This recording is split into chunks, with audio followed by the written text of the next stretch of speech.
ಎಷ್ಟು ಜನ ತಿಳ್ಕೊಬೋದು. ಈಗ ನೀನು ಹೇಳ್ಬಿಟ್ಟಿದ್ಯಮ್ಮ ಅದು ಅಶುಭ ಅಂತ. ಹೌದು. ಈಗ ನಾವು ಯಾವ್ದು ಅಶುಭ, ಯಾವ್ದು ಶುಭ, ಯಾವ್ದು ಒಳ್ಳೆಯದು, ಯಾವ್ದು ಕೆಟ್ಟದ್ದು ಅಂತಕ್ಕಂಥದ್ದು ತುಂಬ ತುಂಬ ದೂರದಲ್ಲಿ ಇದ್ದೀವಿ ನಾವು. ಇನ್ನೂ ಟೋಟಲಿ ಓವರಾಲ್ ಆಗಿ ಇದೇ ಸರಿ ಅಂತ ಒಪ್ಕೊಂಡಿಲ್ಲ. ಈ ರೀತಿ ಹೋದಾಗ ಅದು ಪವಿತ್ರತೆ ಇದೆ ಇಲ್ವಾ? ಖಂಡಿತ ಇದೆ ಗುರುಗಳು ಅಲ್ವಾ? ಹೌದು. ಆ 3 ದಿನದಲ್ಲಿ ನಾವು ಏನು ಮಾಡಬೇಕಾಗತ್ತೆ ಅಂತ ಯಾರು ಹೆಣ್ಣು ಮಕ್ಕಳಿಗೆ ಸಲಹೆ ಕೊಡ್ತಾರೆ? ಇಲ್ಲ ಗುರುಗಳು. ಕೂತಿರ್ತಾಳೋ, ಮಲಗಿರ್ತಾಳೋ, ಟಿ ವಿ ನೋಡ್ತಾಳೋ, ಕೋಪ ಮಾಡ್ತಾಳೋ, ಬೇಜಾರು ಮಾಡ್ಕೋತಾಳೋ, ಏನೆಲ್ಲ ನಡೀತಿರುತ್ತೆ. ಇದಕ್ಕೇನು ರಿಸ್ಟ್ರಿಕ್ಷನ್ ಇದೆಯಾ? ಇಲ್ಲ ಗುರು. ಇಲ್ಲ ಅಲ್ಲ? ಇಲ್ಲ. ಫುಲ್ ಬಿಟ್ಬಿಟ್ಟಿರ್ತಾರೆ. ಹೊರಗಡೆನೇ ಹೋಗ್ಬೋದು, ವೆಹಿಕಲ್ ಹತ್ತು ಹೋಗ್ಬೋದು, ಹೌದು ಆಪ್ಷನ್. ಸೊ ಇದು ಮುಂದಕ್ಕೆ ಮಗುವಂತ ಪಡಿತಕ್ಕಂಥ ಹೆಣ್ಣಿಗೆ ಸಿಗ್ತಕ್ಕಂಥ ದುರಂತವಾದ ಬದುಕು ಇದೆ.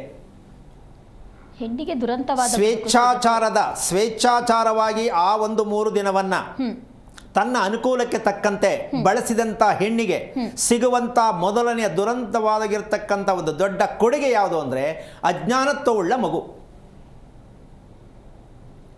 ಈ ಅಜ್ಞಾನತ್ವವುಳ್ಳ ಮಗುವಿನ ಕಥೆಯಿಂದ ಆ ಮಗುವಿನಲ್ಲಿ ಪ್ರತಿ ಒಂದು ಗ್ರಂಥಿಗಳಿರುತ್ತಲ್ಲ ದೇಹದಲ್ಲಿ, ನಾಡಿಗಳು. ಇದಕ್ಕೆ ಒಂದು ಸಣ್ಣ ವಿಚಾರ ಹೇಳ್ಬಿಡ್ತೀನಿ. ಗುರುಗಳು ಹೇಳ್ತಾವ್ರೆ, ಇದು ಯಾವ ಮೂಲ ಶಾಸ್ತ್ರ, ಇದು ಹೆಂಗೆ, ಎಲ್ಲೈತೆ, ಇದು ಯಾವ ಪುಸ್ತಕದಲ್ಲಿ ಐತೆ ಅಂತಕ್ಕಂಥ ಪ್ರಶ್ನೆ ಇದೆ. ಹೌದು. ಪುಸ್ತಕ ಬರೆದವರ, ಪುಸ್ತಕ ಓದ್ತಾವರ, ಪುಸ್ತಕ ಯಾವುದಿರ್ಬೋದು, ನಮ್ಗೆ ಸ್ವಲ್ಪ ತಿಳಿಸೋ, ನಾವು ಸ್ವಲ್ಪ ತಿಳ್ಕೊಬೋದಲ್ಲ ಅಂತಕ್ಕಂಥ ಕುತೂಹಲ ಕೂಡ ಕೆಲವರಲ್ಲಿದೆ. ಹೌದು. ಅದಕ್ಕೆ ಇವತ್ತೊಂದು ಸ್ವಲ್ಪ ಸಣ್ಣದ ಲೈಟಾಗಿ ಟಚ್ ಕೊಡ್ತೀನಿ. ಈ ಕಾರ್ಯಕ್ರಮದಲ್ಲಿ ಬರ್ತಾ ಇರ್ತಕ್ಕಂಥ ವರದಿ ಯಾವುದು ಅಂದರೆ ನಮ್ಮ ದೇಹದಲ್ಲಿರ್ತಕ್ಕಂಥ ನರನಾಡಿಗಳು ಯಾರಿಗೆ ಗೊತ್ತಿಲ್ಲ? ಪ್ರತಿಯೊಬ್ಬರಿಗೂ ಗೊತ್ತಿದೆ ಗುರುಗಳು. ಆ ನಾಡಿಗೆ ಸಂಬಂಧಪಟ್ಟಂತಹ ಒಂದು ಶಾಸ್ತ್ರಾಧಾರಿತವಾಗಿರ್ತಕ್ಕಂತಹ ವಿಚಾರವೇ ಆರೋಗ್ಯ ರಹಸ್ಯದ ಕಾರ್ಯಕ್ರಮ.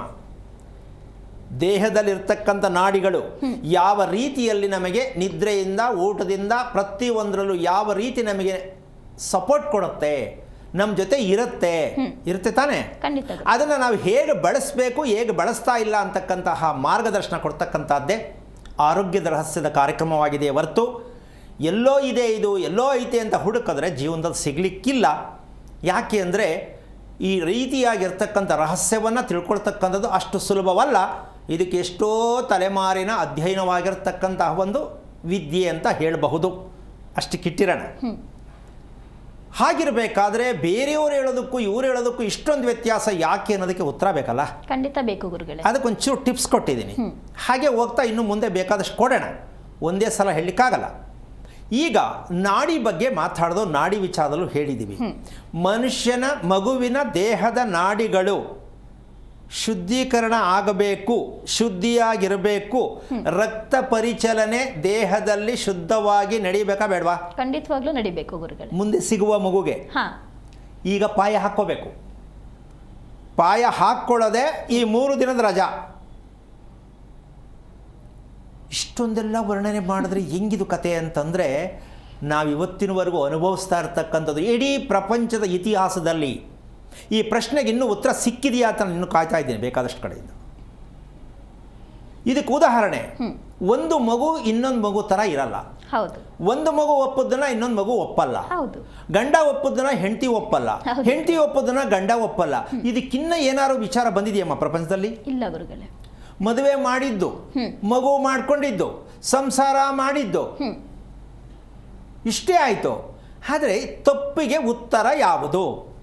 ಸರಿಯಾದ ಗಂಡ ಅಂದರೆ ಮ್ಯಾಚ್ ಆಗೋ ಗಂಡ, ಮ್ಯಾಚ್ ಆಗೋ ಹೆಂಡತಿ, ಮ್ಯಾಚ್ ಆಗೋ ಮಗು ಅಂತೂ ಅಂದ್ಕೊಂಡಿದ್ದೀವಿ. ಸಿಕ್ಕಿದೆಯಾ? ಯಾವುದು ಸಿಕ್ಕಿಲ್ಲ. ಹಾಗಿದ್ರೆ ಉತ್ತರ ಎಲ್ಲಿ ಸಿಗುತ್ತೆ? ಇದಕ್ಕೆ ಎಲ್ಲ ಹುಡ್ಕೋದು ಸಿಗಕ್ಕೆ ಸಾಧ್ಯ ಇದೆಯಂತೆಯಮ್ಮ?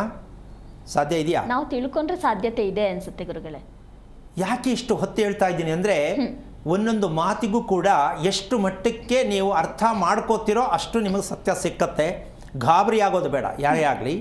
ಇದನ್ನು ಇಷ್ಟು ಮಟ್ಟಿಗೆ ಅರಗಿಸ್ಕೋಬೇಕಂತಕ್ಕಂತಹ ಒಂದು ವಿಚಾರ ಆಗುತ್ತೆ. ಅದಕ್ಕೋಸ್ಕರವಾಗಿ ಈಗ ನಾವು ಒಂದು ಮಗುವಿನ ಪಾವಿತ್ರತೆ ಅಂದರೆ ಒಂದು ದೇಹ ಹೇಗೆ ನಿರ್ಮಾಣ ಆಗುತ್ತೆ ಅನ್ನೋ ಸತ್ಯವನ್ನು ತಿಳ್ಕೊಂಡಾಗ ನಮ್ಗೆ ಆಸ್ತಿ ಆಗುತ್ತಾ ಇಲ್ವಾ? ಆಗುತ್ತೆ ಗುರುಗಳೇ. ಒಂದು ಮಗು ನಿರ್ಮಾಣವಾಗ್ತಕ್ಕಂತಹ ಆ ಮಗುವಿನ ದೇಹ ಸ್ಥಿತಿಯನ್ನು ಯಾವ ರೀತಿಯಾಗಿ ನಾವು ಸಿದ್ಧತೆಯನ್ನು ಮಾಡ್ಕೋಬೇಕು, ಇದು ಬೇಕಾ ಬೇಡವಾ? ಆ ಮಗುವಿನ ದೇಹ ಸ್ಥಿತಿ, ಆ ಮಗು ರಚನೆಯಾಗುವ ಮಗುವಿನ ದೇಹ ಭ್ರೂಣ ಏನಿರುತ್ತೆ, ಯಾವ ರೀತಿಯಲ್ಲಿ ರಚನೆ ಮಾಡ್ಕೋಬೇಕು, ಆ ರಚನೆ ಎಷ್ಟು ವಿಧದಲ್ಲಿ ನಡೆಯುತ್ತೆ, ಅದು ದೇವರ ಸೃಷ್ಟಿ ಅಲ್ವಾ ಗುರುಗಳೇ? ಅದು ನಮ್ಮ ಕೈನಲ್ಲಿ ಇರುತ್ತಾ ದೇಹವನ್ನ ಸೃಷ್ಟಿ ಮಾಡುವಂತ? ಅಪ್ರಾಣೆ ಅಲ್ಲ. ಮೆಟೀರಿಯಲ್ ರೆಡಿ ಆಗೋದು ಪ್ಲಾಸ್ಟಿಕಾ, ಮೆಟಲ್ಲಾ, ಗೋಲ್ಡಾ, ಸಿಲ್ವರಾ ಅಂತಕ್ಕಂಥದ್ದು ತಂದೆ ತಾಯಿದೆ. ಅದು ದೇವರ ಸೃಷ್ಟಿ ಯಾವಾಗ ಬರುತ್ತೆ ಅಂತ ತಿಳ್ಕೊಳ್ಳೋವರೆಗೂ ಇದನ್ನು ತಿಳ್ಕೊಂಡ್ರೆ ಮಾತ್ರ ದೇವರ ಸೃಷ್ಟಿ ಬರೋದು. ಭಗವಂತನದು ರಚನೆ. ಮೆಟೀರಿಯಲ್ ಏನು ಸಂಗ್ರಹ ಆಗಿರುತ್ತೋ ಅದನ್ನು ರಚನೆ ಮಾಡ್ತಾರೆ. ಮೆಟೀರಿಯಲ್ ಗಂಡು ಹೆಣ್ಣಂದೆ, ಭಗವಂತಂದಲ್ಲ. ನಮ್ಮ ದೇಹದಲ್ಲಿ ಆತ್ಮ ಇದೆ. ಹೌದು, ದೇಹದಲ್ಲಿ ಆತ್ಮ ಇದೆ. ಆತ್ಮದ ಬಗ್ಗೆ ಇನ್ನೂ ನಮಗೆ ಗೊತ್ತಿಲ್ಲ. ಅದಕ್ಕೆ ನೈವೇದ್ಯ ಹೇಗೆ, ಅದಕ್ಕೆ ಪೂಜೆ ಹೇಗೆ, ಅದನ್ನು ಗುರ್ತಿಸೋದು ಹೇಗೆ ಗೊತ್ತಾಗಿದೆಯಮ್ಮ? ಇಲ್ಲೈತೆ ಹಿಂಗೆ ಚುಚ್ಚಿ ಎಲ್ರಿಗೂ ಸುಳ್ಳು ಹೇಳಿ ಅವರು ಸುಳ್ಳು, ಅವ್ರು ಹೇಳೋದು ಸುಳ್ಳೆ. ಎಲ್ಲದೆ ಇಲ್ಲಿ ಆತ್ಮ ಚೆನ್ನಾಗಿರಬೇಕು. ನಾನು ಕೇಳ್ತೀನಿ, ಎಲ್ಲಿದೆ ಆತ್ಮ ತೋರ್ಸೋಕ್ಕಾಗತ್ತಾ? ಇಲ್ಲ. ನೋಡಿದ್ದೀರಾ? ಇಲ್ಲ. ಸುಳ್ಳು ಯಾಕೆ ಹೇಳೋದು? ಹಣೆಯಲ್ಲಿ ಬರೆದೈತೆ ಕಾಣಿಸ್ತದ? ಇಲ್ಲ, ಅದು ಸುಳ್ಳೆ. ಅಂದರೆ ನಾವು ಬದುಕು ಎಷ್ಟರ ಮಟ್ಟಿಗೆ ಸುಳ್ಳು ಹೇಳ್ಕೊಂಡು ಬದುಕ್ತಾ ಇದ್ದೀವಿ. ಯಾಕೆ ಅಂತ ಪ್ರಶ್ನೆ ಕೇಳಿದ್ರೆ ನಮ್ಮಪ್ಪ ಹೇಳ್ಕೊಟ್ಟ, ಅವ್ರನ್ನ ಕೇಳಿದ್ರೆ ನಮ್ಮಪ್ಪ ಹೇಳ್ಕೊಟ್ಟ. ನೀವು ಕೇಳ್ಕೊಂಡೇ ಬರ್ತಾ ಇದೀವಿ ಹೊರತು ಸತ್ಯ ಅಂತ ಗೊತ್ತಾಗಿಲ್ಲ ನಮಗೆ, ಅಲ್ವಾ? ಇದು ತಡವಾದರೂ ನಿಮ್ಗೆ ಅರ್ಥ ಆಗದೇ ಇದ್ದರೂ ಕರೆಕ್ಟಾಗಿ 1 ಸಲ ಅಲ್ಲ 5 ಸಲ ಬೇಕಾದ್ರೆ ವಿಡಿಯೋ ನೋಡ್ಕೊಳ್ಳಿ ಕೂತ್ಕೊಂಡು ಪುರ್ಸತ್ತಾಗಿ. ಯಾಕೆ ಅಂದರೆ ಈ ಸತ್ಯ ನಮಗೆ ಅರ್ಥವಾಗಲೇಬೇಕು. ಜೀವನದಲ್ಲಿ ನೆಮ್ಮದಿಯಾಗಿ ಆರೋಗ್ಯವಾಗಿ ಒಳ್ಳೆಯ ಮಕ್ಕಳನ್ನು ಪಡೆಯಲೇಬೇಕು ಅಂತಕ್ಕಂತಹ ತಂದೆ ತಾಯಿಗಳಿರ ಪಡೆಯುವಂಥವರು ಇದನ್ನು ಅರ್ಥ ಮಾಡಿಕೊಂಡ್ರೆ ನಿಮ್ಮದೇನೋ ಆಗೋಯ್ತು ಅಂತ ಅಂದ್ಕೊಳ್ತೀರಾ. ಪಾಪ ಮುಂದೆ ಮದುವೆ ಮಾಡ್ತಕ್ಕಂಥ ಮಕ್ಕಳಲ್ಲಿ ಇರ್ತಕ್ಕಂತಹ ರಹಸ್ಯವನ್ನು ನೀವು ತಿಳ್ಕೊಂಡು ಮಕ್ಕಳಿಗೆ ಮಾಹಿತಿ ಕೊಡೋದಾದರೆ ಸಾಯುವ ಸಾವು ಕೂಡ ಒಂದು ಪಾವಿತ್ರತೆ ಹೊಂದುತ್ತೆ. ಯಾಕೆ ಅಂದರೆ ಒಳ್ಳೆಯ ಸಂತಾನವನ್ನು ಭೂಮಿಗೆ ಬಿಟ್ಟು ಯಾವ ತಂದೆ ತಾಯಿ ಸಾಯ್ತಾರೋ ಅವರಿಗೆ ಸಾವು ಪಾವಿತ್ರತೆಯನ್ನು ಹೊಂದುತ್ತೆ. ಭಗವಂತನ ಹೆಸರು ಅವ್ರ ಬಾಯಲ್ಲಿ ಬರುತ್ತೆ. ಯಾವ ಮಕ್ಕಳನ್ನು ಸರಿಯಾದ ರೀತಿಯಲ್ಲಿ ಪೋಷಣೆ ಮಾಡಿ ಸಮಾಜಕ್ಕೆ ತರಲಿಲ್ಲವೋ ಅಂಥ ತಾಯಿ ತಂದೆಗೆ ಏನಿರುತ್ತೆ ಅಂದರೆ ನಾರಾಯಣನ ಸ್ಮರಣೆನೋ ಶಿವನ ಸ್ಮರಣೆಯನ್ನೋ ಬಾಯಲ್ಲಿ ಬರುವುದಿಲ್ಲ. ಕಾರಣ, ನೀನು ಈ ಭೂಮಿಗೆ ಬಂದು ಏನು ಸರಿಯಾಗಿ ಇಟ್ಟಿಲ್ಲ, ಕೊಟ್ಟಿಲ್ಲ, ತಿಳಿದಿಲ್ಲ. ಅದಕ್ಕಾಗಿ ನೀನು ಏನಕ್ಕೂ ಪ್ರಯೋಜನವಿಲ್ಲದ ರೀತಿಯಲ್ಲಿ ಹೀಗೆ ಹುಟ್ಟುತ್ತಾ ಇರು, ಸಾಯ್ತಾ ಇರು ಅಷ್ಟೇ. ಯಾಕೆ ಅಂದರೆ ಸಾಲ ಎಲ್ಲಿವರೆಗೂ ತೀರಿಸಲ್ವೋ ಮನುಷ್ಯ ಹುಟ್ಟುತ್ತಾನೆ ಸಾಯ್ತಾನೆ. ಅಂದರೆ ಹೀನ ಸ್ಥಿತಿಯಲ್ಲೇ ಹುಟ್ಟುತ್ತಾನೆ ಹೊರತು ಅಭಿವೃದ್ಧಿ ಸ್ಥಿತಿಯಲ್ಲಿ ಹುಟ್ಟಲ್ಲ, ಇನ್ನು ಕೆಳಮಟ್ಟಕ್ಕೆ ಹೋಗ್ತಾನೆ.